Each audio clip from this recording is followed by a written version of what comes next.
And welcome to my channel. మనమైతే ఎక్కువ గాజులను use చేస్తాం. ఆ గాజులు అయితే ఎక్కువగా నల్లగా అయిపోతుంది. గోల్డ్ గాజులకైనా కవరింగ్ గాజులు ఎక్కువగా యూజ్ చేస్తాం. ఆ కవరింగ్ గాజులు ఎలా క్లీన్ చేసుకోవాలో వీడియోలో చూస్తాం రండి. మీరైతే వీడియోని స్లిప్ చేయకుండా చూడండి. నేనైతే కింద లింక్ ఇచ్చిండాను చూడండి. ఇంకా ఎవరైనా నా ఛానల్ చూడుకుంటుంటే చూసి సబ్స్క్రైబ్ చేసుకోండి.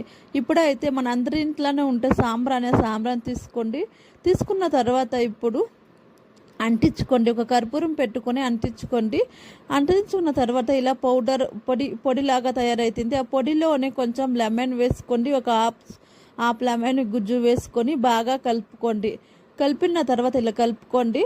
ఇప్పుడు గాజుకు అప్లై చేసుకోండి. ఇలా అప్లై చేసుకొని ఒక 2 నిమిషాలు ఇలా ఉజ్జుకోండి. నేనైతే ఈ వీడియోని కింద లింక్ ఇచ్చింటాను చూడండి. మనము అయితే ఇలా ఉజ్జుకున్న తర్వాత గోల్డ్ కలర్గా మెరుస్తుంది. ఇప్పుడైతే వాటర్లో కడిగినాను చూడండి. ముందు ఎలా ఉందో ఇప్పుడు ఎలా ఉందో చూడండి. అంతా లైవ్లో చేస్తున్నాను.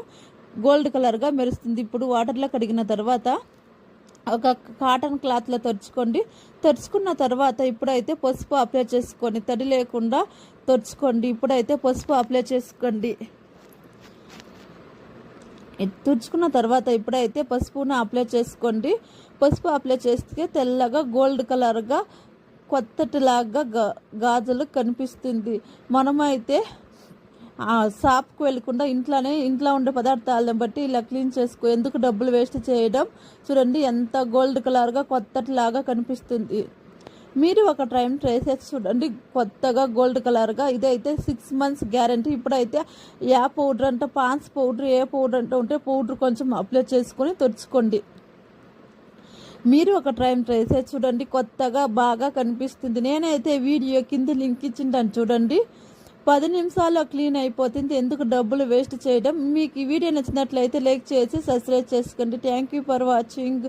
మరో వీడియోలో కలుస్తాం. Thank you for watching. నేనైతే ఈ వీడియో కింద లింక్ ఇచ్చింటాను చూడండి. Bye friends.